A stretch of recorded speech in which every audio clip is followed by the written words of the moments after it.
నమస్తే. October month మీనరాశి వాళ్ళు గనక మనం చూసుకుంటే ఎలా ఉందో చూద్దాం.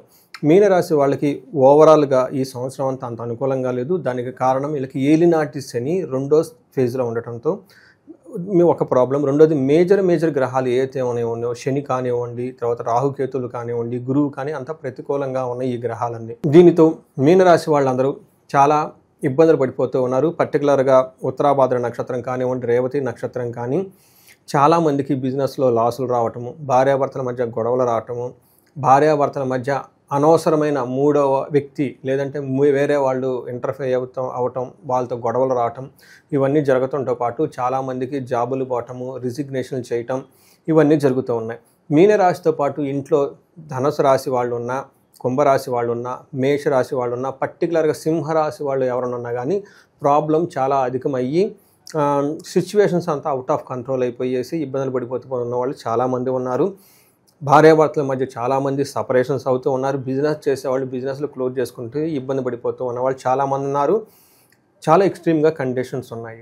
అయితే వీళ్ళందరికీ ఒక శుభవార్త ఏంటంటేనండి, మన శాస్త్రాలు వీటికి సంబంధించిన రెమెడీస్ చాలా ఉన్నాయండి. అవి చాలామందికి తెలవక చేసుకోలేరు.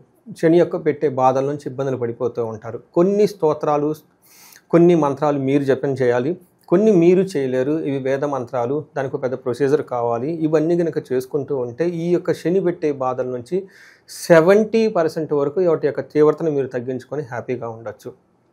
ఈ యొక్క మాసం మీరు చూసుకుంటే అక్టోబర్ మంత్ కనుక మీరు చూసుకుంటే మీనరాశి వారికి ఇంకా చాలా ప్రాబ్లమాటిక్గా ఎక్కువగా ఉంది. చాలా ప్రాబ్లమాటిక్గా ఉందని మీరు గమనించుకోవాలి. జాబులు పోయే అవకాశం ఎక్కువగా ఉంటుంది.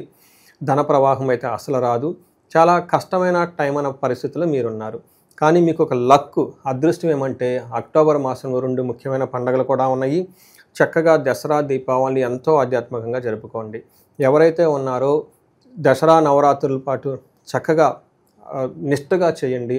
తర్వాత దసరా నుంచి దీపావళి మధ్యలో ఉన్న రోజులు కూడా చక్కగా నిష్టగా చేయండి. దీపావళి ధనత్రయోదశిని బాగా భక్తిగా ఆధ్యాత్మికంగా జరుపుకోండి. ఈ రోజుల్లో మీరు అమ్మవారికి సంబంధించిన, లక్ష్మీదేవికి సంబంధించిన పూజలు చేసిన, స్తోత్రాలు పఠించిన, అంతేకాకుండా కుబేర పాశుపతం చేయించుకున్న, మహాలక్ష్మి విశేష హోమం చేయించుకున్న, స్వర్ణలక్ష్మి విశేష హోమం చేసుకున్న, మీకు ఏదైతే ఇబ్బంది ధన ప్రవాహంగా ఉన్నారో ఆ ప్రాబ్లమ్స్ అన్నీ పోయేసి ధన ప్రవాహం రావటం స్టార్ట్ అవుతుంది.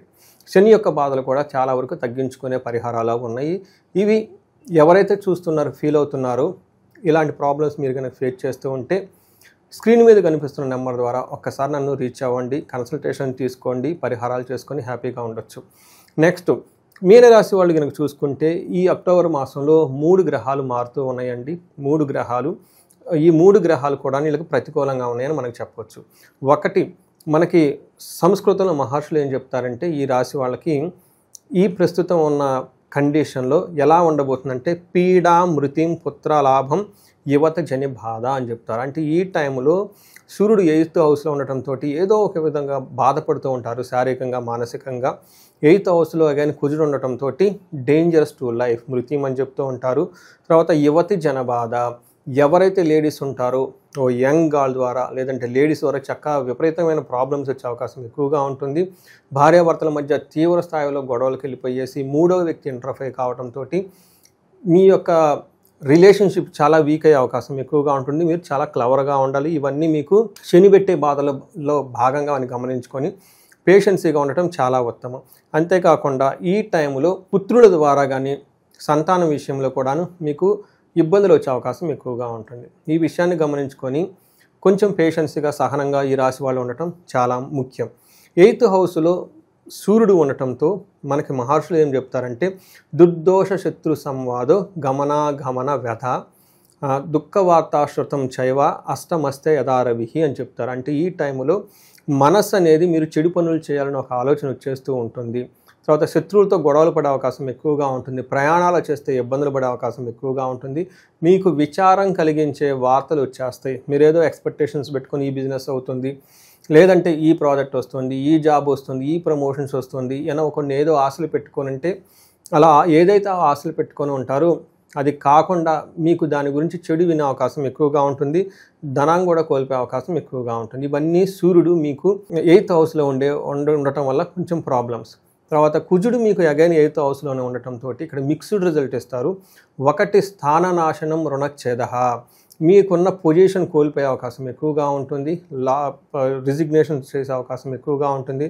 తర్వాత రుణచ్ఛేదః, విపరీతమైన అప్పులు చేయాల్సి వచ్చి అప్పుల బాధలు మిమ్మల్ని ఇబ్బంది పెడుతూ ఉంటారు. దీనితో పాటు కసారోగ పీడనం, మీకు విపరీతమైన దగ్గు వచ్చేస్తుంది. ఏదైనా పని చేస్తే కలిసి రాకుండా ఉండే అవకాశం ఉంటుంది.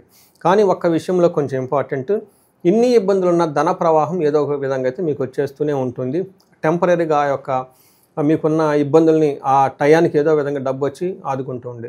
ఇంకొక ముఖ్యమైన విషయం మీనరాశి వాళ్ళు గుర్తుపెట్టుకోవాలి, పర్టికులర్గా with respect to the opposite sex. Gents అయితే లేడీస్ అయితే జెంట్స్ ద్వారా ప్రాబ్లం అయితే రాబోతుంది.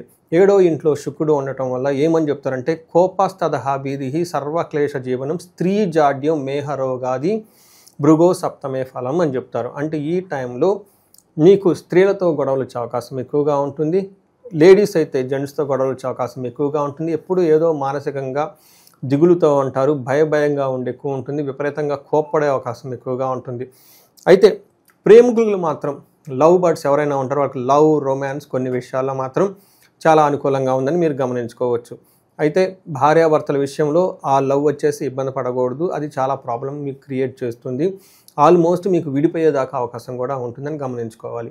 నెక్స్ట్ పూర్వభాద్ర, ఈ నక్షత్రంలో ఈ రాశిలో జన్మించిన నక్షత్రాలు కనుక చూసుకుంటే పూర్వభాద్ర, ఉత్తరాభాద్ర, రేవతి 3 నక్షత్రాలు ఉంటాయి. ఉత్తరాభాద్ర నక్షత్రం వాళ్ళకి 3 నక్షత్రాల వాళ్ళకి హెల్త్ కాంప్లికేషన్స్, రోగము చూపిస్తుంది కాబట్టి చాలా కేర్ఫుల్గా ఉండాలి.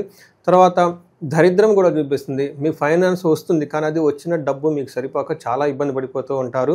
తర్వాత ఒక చిన్న ఆశాజ్యోతి ఏంటంటే బుధుని వల్ల మీకు రాజ్యలాభము, ప్రమోషన్స్ వచ్చే అవకాశం కూడా ఉంది ఎక్కడో ఒక చోట, కానీ అతిగా భయపడుతూ ఉంటారు.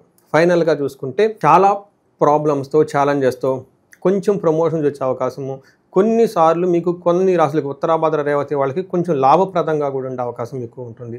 పూర్వభాద్ర ఉత్తరాభాద్ర నక్షత్రం వాళ్ళకి గాయాలే అవకాశం ఉంటుంది. సో ఈ ప్రకారంగా చూసుకుంటే మీనరాశి వాళ్ళకి పెద్ద గ్రహాలు ఏవి అనుకూలంగా లేవు, అలానే ఫాస్ట్గా మూవ్ అయ్యే గ్రహాలు కూడాను ఏవి అనుకూలంగా లేవు. కాబట్టి అక్టోబర్ మంత్ ఒక టఫ్ అయిన మంత్ అని మీరు గమనించుకోవాలి. ఈ మీనరాశి వాళ్ళకి నా క్లయింట్స్కి నేను రీసెంట్గా సజెస్ట్ చేస్తున్న ఒక రెమెడీ మీకు ఓపెన్గా చెప్తున్నాను. 1 శనికి సంపూర్ణమైన శాంతులు చేయించుకోవడం చాలా ఇంపార్టెంట్. వీటితో పాటు శనికి సంపూర్ణ శాంతులతో పాటు మీకు గ్రహ జపాలు, మీకు ఇండివిజువల్గా ఏ దశాభుక్తులు ఉన్నాయో అవి కూడా చూసుకొని అక్కడ కనుక ప్రాబ్లం ఉంటే వాటికి కూడా గ్రహాలకి శాంతులు అవన్నీ చెప్పడం చాలా ముఖ్యం. ఎవరైతే ఈ రాశి వాళ్ళు శనికి సంపూర్ణ శాంతితో పాటు దక్షిణ కాళీ అమ్మవారి యొక్క జపం చేయించుకోవడం చాలా ఇంపార్టెంట్. ఇది దశ మహావిద్యలోనే అమ్మవారి యొక్క శక్తి. ఎందుకంటే దక్షిణ కాళిక అమ్మవారు శనికి అధిష్టాన దేవత కాబట్టి ఈ జపం చేయించడం కూడాను చాలా వరకు శని బాధల నుంచి శని పెట్టే ప్రభావం నుంచి బయటపడే అవకాశం ఎక్కువగా ఉంటుంది.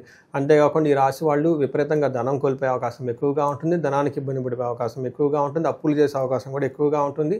కొత్తగా వచ్చే రెవెన్యూ సోర్సెస్ ఆదాయం అనేది వీళ్ళకి ఉండదు. ఇలాంటి వాళ్ళు ఎవరైనా కనుక ఉంటే మీరు ఇమ్మీడియట్గా హై ప్రయారిటీతో ఈ టైంలో దీపావళి దసరా మధ్యలో ఉన్న టైంలో కుబేరు పాశుపతం కానివ్వండి, 1కి 2 సార్లు మహాలక్ష్మి విశేష హోమం కనుక చేయించుకున్న, స్వర్ణలక్ష్మి విశేష హోమం చేయించుకున్న మీ చుట్టూ కొత్తగా రెవెన్యూ సోర్సెస్ వచ్చి మీకు ఆదాయం పెరిగే అవకాశం ఎక్కువగా ఉంటుంది. సో ఈ అవకాశాలను అంతా సద్వినియోగం చేసుకొని తగు పరిహారాలు చేసుకొని మీరు జీవితంలో 10 అంతలు ముందుకు వెళ్ళాలని నేను కోరుకుంటున్నాను. మీకు అష్టైశ్వర్యాలు భోగభాగ్యాలు కలగాలని చెప్పి కోరుకుంటున్నాను. నమస్తే.